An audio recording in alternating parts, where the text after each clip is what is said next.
نبينا ومولانا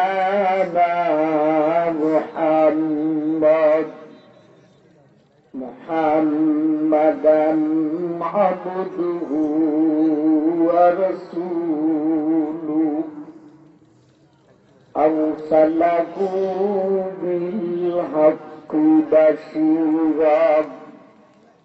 بشيرا ونذيرا وداعيا إلى الله بإذنه وسراجا منيرا.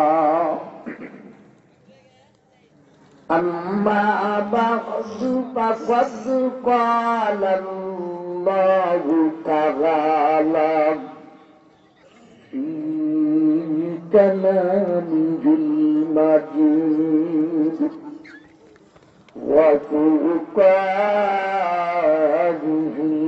الحميد. فأعوذ بالله من الشيطان الرجيم. بسم الله الرحمن الرحيم. واصبر نفسك مع الذين يدعون ربهم بالغداة والعشي يريدون وجهه ولا تعد عيناك عنهم تريد زينة الحياة الدنيا ولا تطع من أغفلنا قلبه عن ذكرنا واتبع هواه وكان أمره فرطا. صدق الله مولانا العظيم وصدق رسوله النبي الكريم. بارك الله لنا ولكم بالآيات والذكر الحكيم. وقال النبي عليه الصلاة والسلام: ليأتي أحدكم حبله على جنبه فيأتي بحزبة من الحطب فيديرها فيكف الله بها وجهه. خير أن يسأل الناس أعطوه أو منعوه أو كما قال عليه الصلاة والسلام. صلى الله على سيدنا ومولانا محمد وعلى آله وأصحابه وسلم. صلى الله على سيدنا ومولانا محمد وعلى آله وأصحابه وسلم تسليما كثيرا كثيرا. صديق جناب সভাপতি সাহেব, দিগর উলামায়ে কেরাম, মুরব্বিয়ান গজাল, পর্দানিশীন মা ও বোন, উপস্থিত দিন দরদি শুধু সমাজ আমার ভাই, আপনাদের মুরাদপুর মারকুলি বাজার দারুস সুন্নাহ মাদ্রাসার ইসলামী মহাসম্মেলন উলামায়ে কেরাম একের পর এক ধারাবাহিক আলোচনা করে আসেন। আরো কিছু আলোচনা শ্রবণের উদ্দেশ্যে আপনারা নীরবে নিস্তব্ধে বসা আছেন। কর্তৃপক্ষ আমাকে পরামর্শ দিয়েছেন গরিব সম্পর্কে কিছু কথা রাখার জন্য।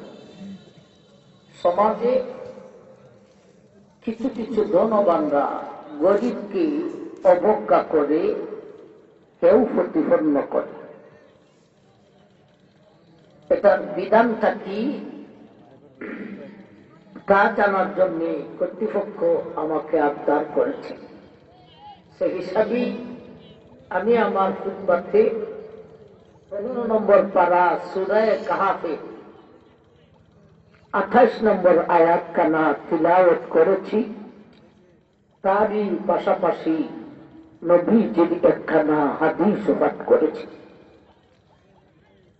একে সামনে রেখে উক্ত বিষয়ের উপর কিছু কথা আপনাদের সামনে উপস্থাপন করব ইনশাআল্লাহ।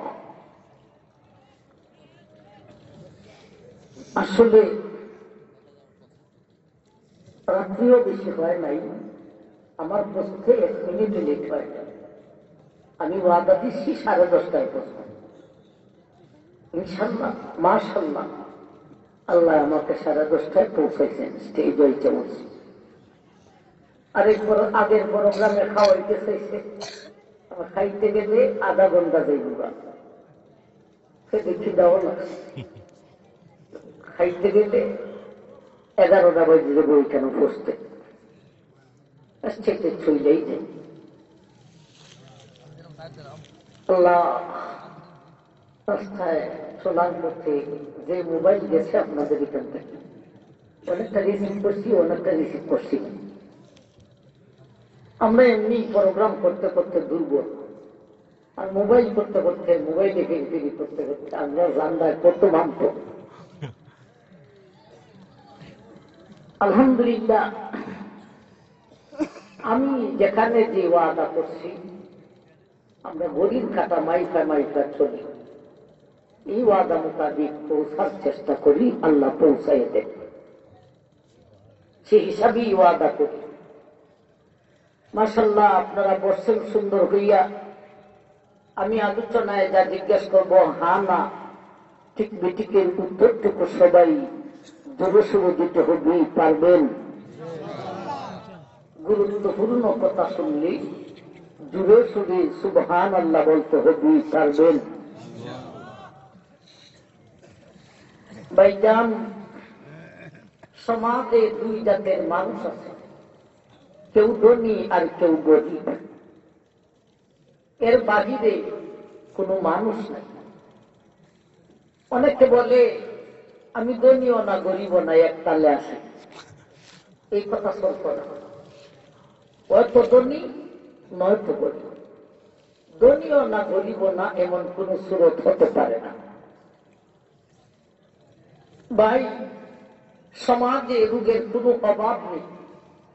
সুদ একটা রূপ, ঘুষ একটা রূপ, মদ একটা রূপ, জুয়া একটা রূপ, বেপরদিকে একটা রূপ, জিনা একটা রূপ, দর্শন একটা রূপ, প্রেমপ্রীতি একটা রূপ। এমন ভাবে ধনী হইয়া গরিবকে উপহাস করা, এটাও একটা রূপ। সব বিষয়ের ওয়াজই আমরা করে থাকি, এই বিষয়ের ওয়াজ করছি না। আমার ভাইজান, আল্লাহরই মহাগ্রন্থ আল কোরআন এমন কোন সমস্যা নেই যেই সমস্যার সমাধান কোরআনে নেই। এরই মিছিল আমরা দিয়ে থাকি, সব সমস্যার সমাধান দিতে পারি আল কোরআন।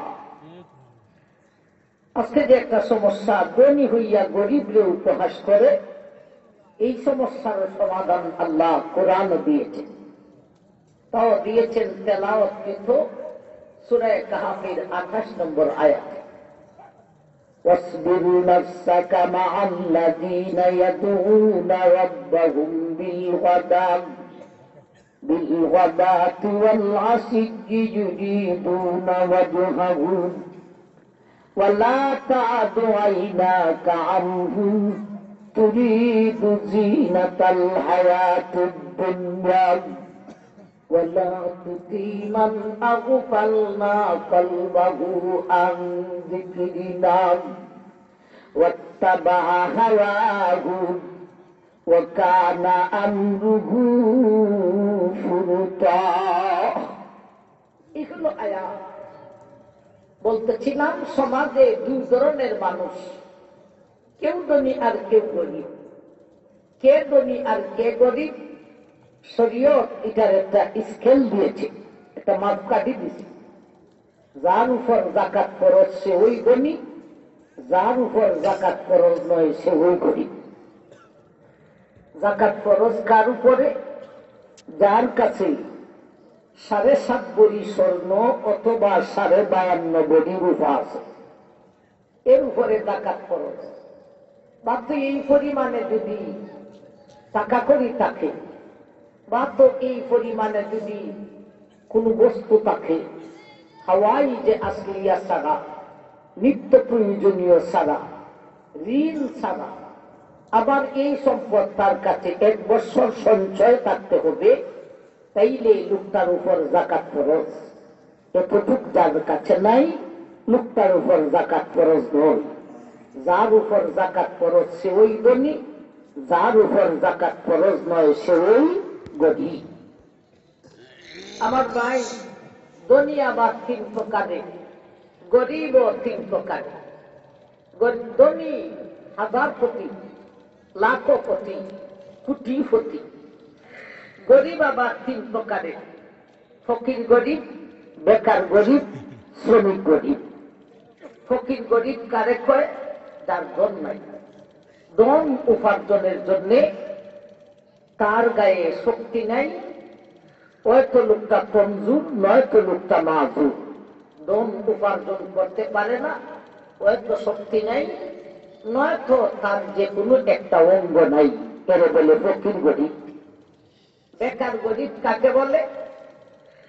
যার ধন নাই, ধন উপার্জন করতে পারে, গায়ে শক্তিও আছে, অঙ্গও আছে, কিন্তু ছেলে নাই, কাজই হয় না, এদের কয়ে বেকার গরিব। শ্রমিক গরিব কাকে বলে? যার কাছে ধন নাই, ধন উপার্জনের জন্য শক্তিও আছে, অঙ্গও আছে, আবার কাজও পায়, কিন্তু এই কাজ কইরা সে ধনী হইতে পারে না। এটারে কয় আনেতে খায়। যেমন খেতকামারের শ্রমিক কতদিন একদিন কাজ করলে? 350। এত কম? আমি তো ভাবছি নিজের পক্ষে 500। আমরা তো আমাদের শহরে কোনো কাজ টাজ করাইলে 500 দেয়, আবার দুপুরের নাস্তাও দেওয়ার না। 350 ভাই হিসাবে কি করতে? আমার ভাই খেতকামারের শ্রমিক, দোকান ব্যবসা বাণিজ্যের শ্রমিক, মোটর বিভাগের শ্রমিক। এই শ্রমিকের কাজও আছে, কাজ করেও, গায়েও শক্তি আছে, কিন্তু এই কাজ কইরা লোকটা ধনী হইতে পারে না। এই হলো শ্রমিক গরিব। কথা যখন আসছে, একটা কথা শুনে আমার গায়ে লাগছে।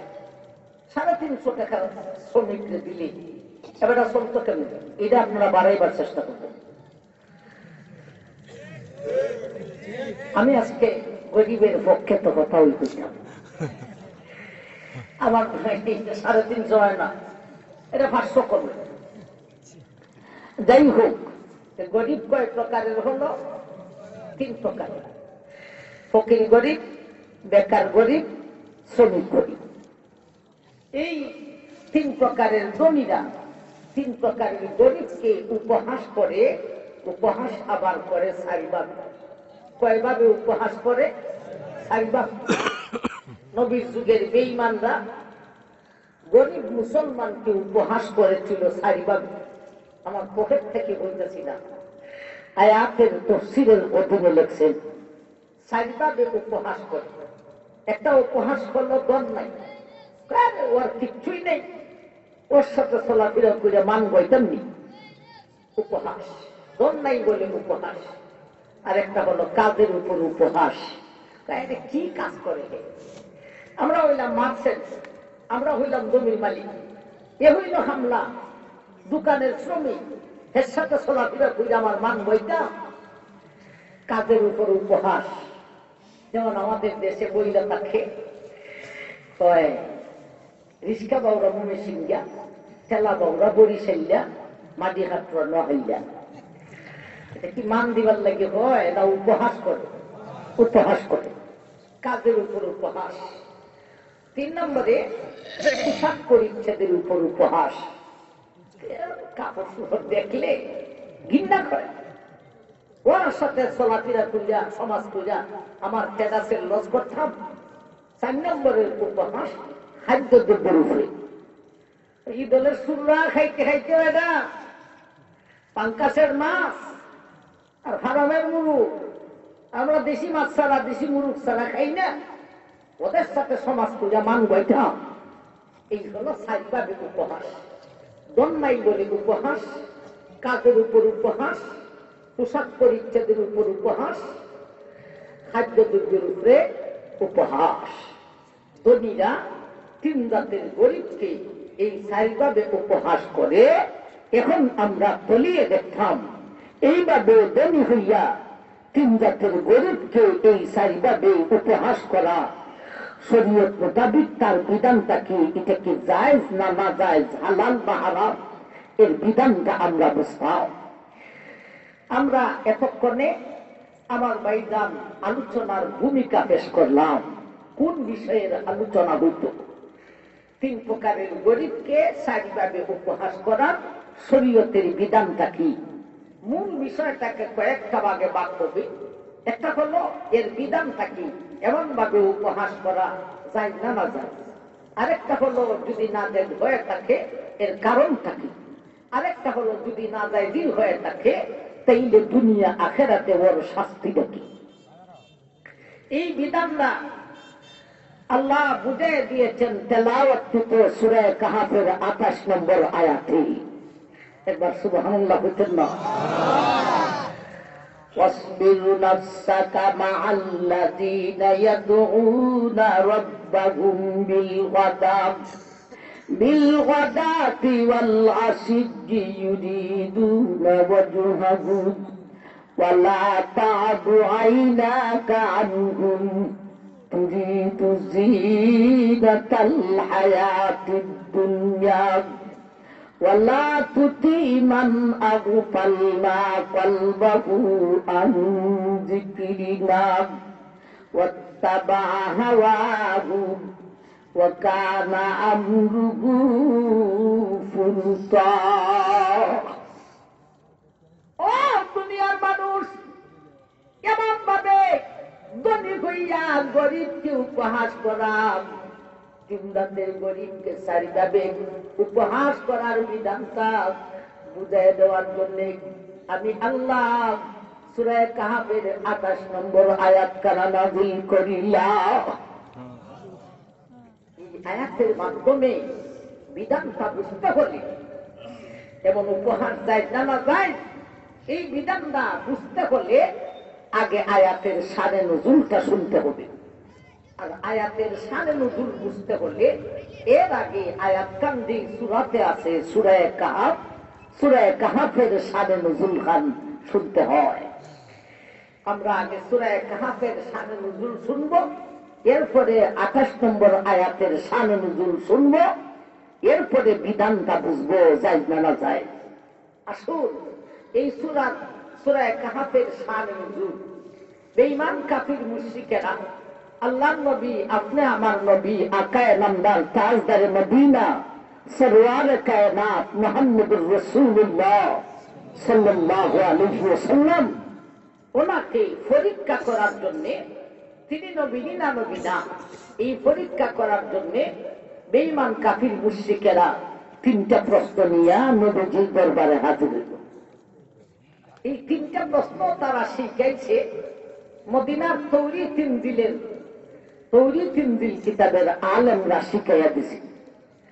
ওরা যে নবীজির দরবারে হাজির তিনটা প্রশ্ন নিয়া, একটা হলো মানুষের রূহ নিয়া, মানুষের দেহ কিভাবে সৃষ্টি হয়েছে, সম্পূর্ণ আল্লাহর কুদরতের মাধ্যমে হলেও তথাপিও সাবালক পুরুষ সাবালিকা নারী কিছু কিছু বুঝে, কিন্তু মানুষের রূহ কি দ্বারা সৃষ্টি করেছেন সাবালক পুরুষ আর সাবালিকা নারী তো দূরের কথা, জগতের কোন বৈজ্ঞানিক কোন সাংবিদ 16 আনার 1 আনাও বুঝে না।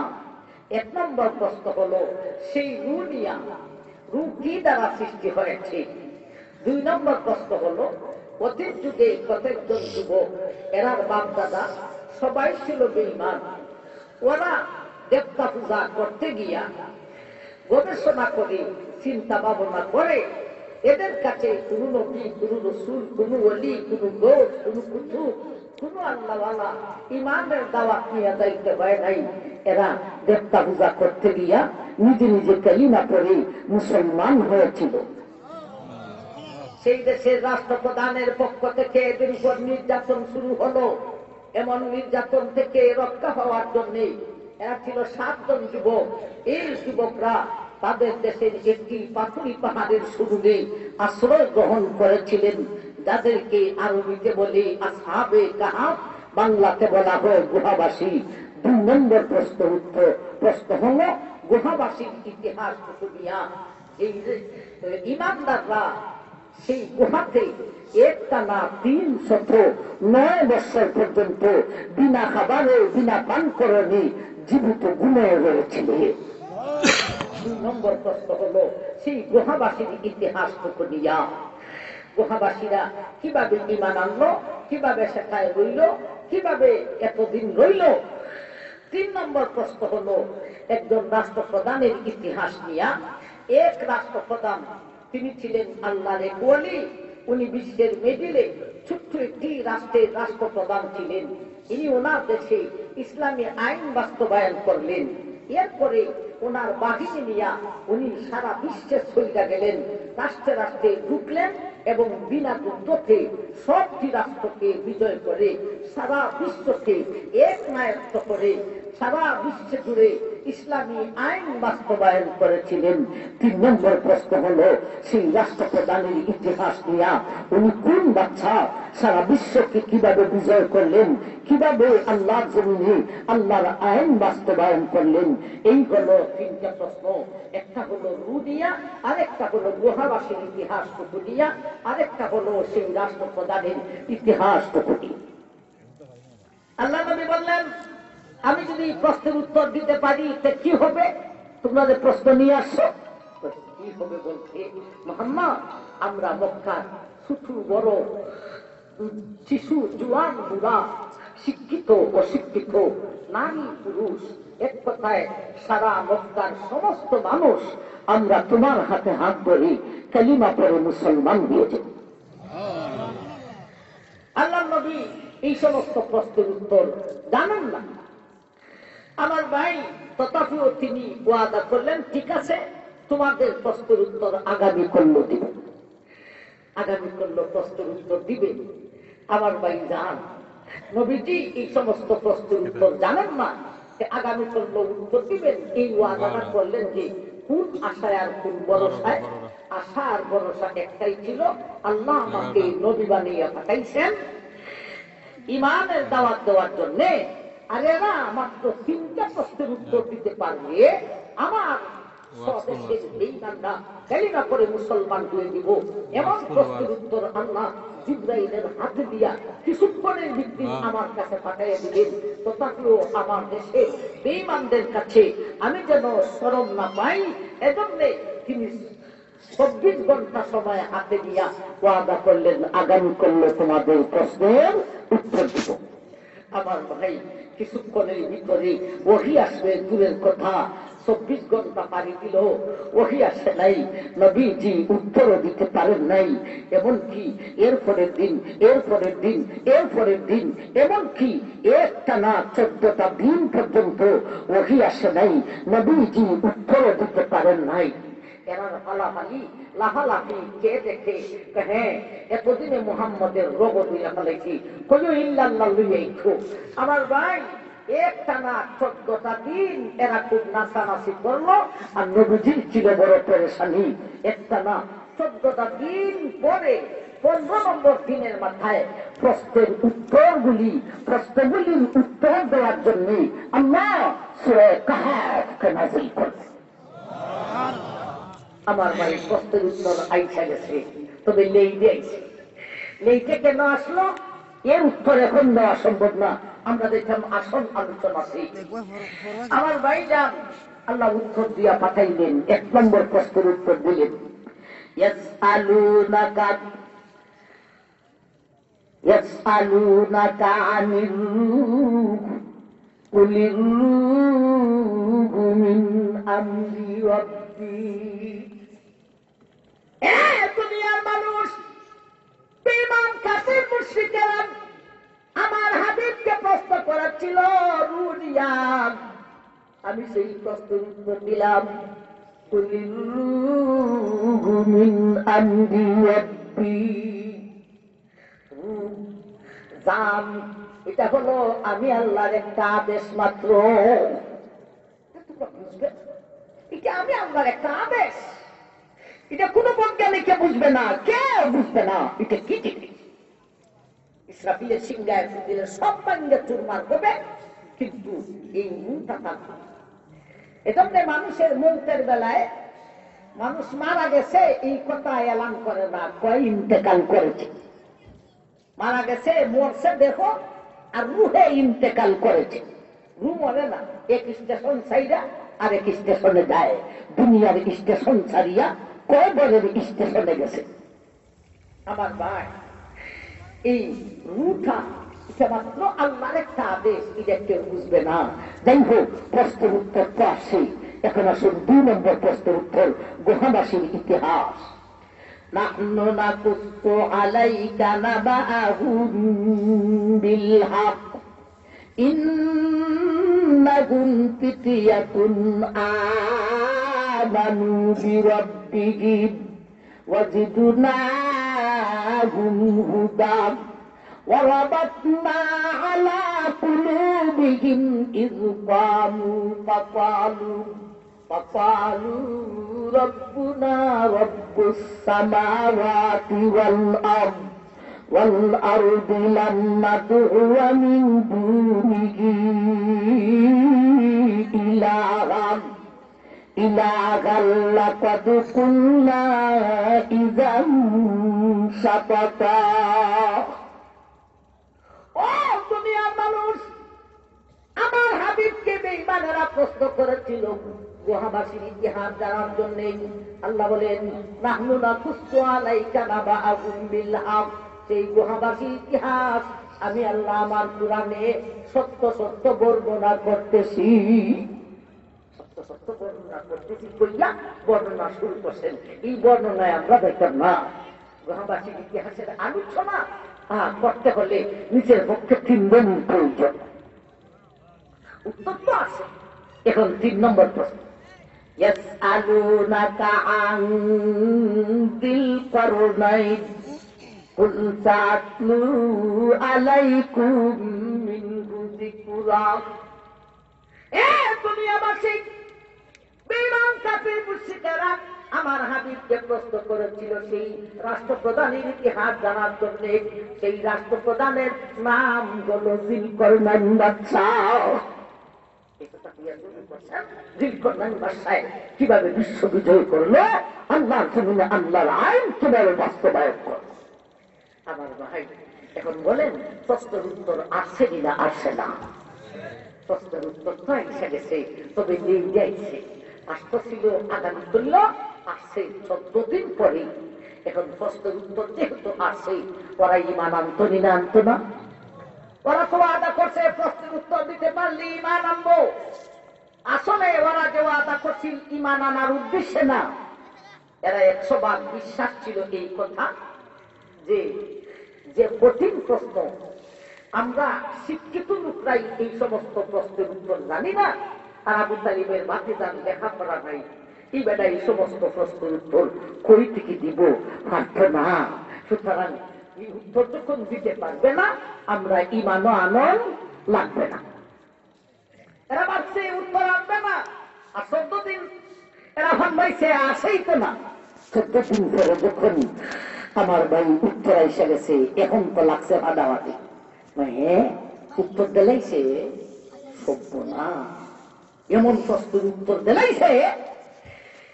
আমার ভাই শুরু করলো ছোট ছোট মিটিং, ছোট ছোট মিটিং হইতে হইতে একটা বড় মিটিং বসে। ওই মিটিং এর মধ্যে একটা বড় দুশ্মন, এর নাম উয়াইনা ইবনে হাসান, একটা ফত বাহির করছে, ঈমান না আনা বাহানা বাহির করছে। উয়াইনা ইবনে হাসান এর নামটা, দুশ্মনটাও বড়, নামটাও বড় কঠিন। উয়াইনা কেন ইয়া আছে না আছে না, আনতে এই জবর এই আরবি অক্ষরের মধ্যে সবচাইতে কঠিন অক্ষর হলো, উচ্চারণ করা সবচাইতে কঠিন হইল ইয়া। এর কারণ আমার ভাই আরবি অক্ষর দিয়ে উচ্চারণ হয়, কোন অক্ষর আছে জিব্রারে লাগায় কালোর মধ্যে, কোন অক্ষর আছে জিব্রার আগারে লাগায় দাঁতের গুড়া, দাঁতের আগা নিচের ভাইবে উপরের ভাইবে, কিন্তু ইয়ারে আদায় করতে জিব্রারে কোথাও লাগানো যায় না। জিব্রা আর তালুর মাঝখান থেকে শূন্য স্থান থেকে এটা আদায় হয়, এটা হয় ইয়া। কইয়া দেখুন নিজে নিজে ইয়া, বাবা জিব্রা কিন্তু কুস্তাত লাগে না। আর সবচাইতে কঠিন হলো ইয়া। এর নামের মধ্যে ইয়া আছে না আছে না আছে, তাও একটা ইয়া না দুইটা ইয়া, দুইটা, তাও দুইটা দেখানি বায় বায় না, একটা আর একটা যাইতে বসে।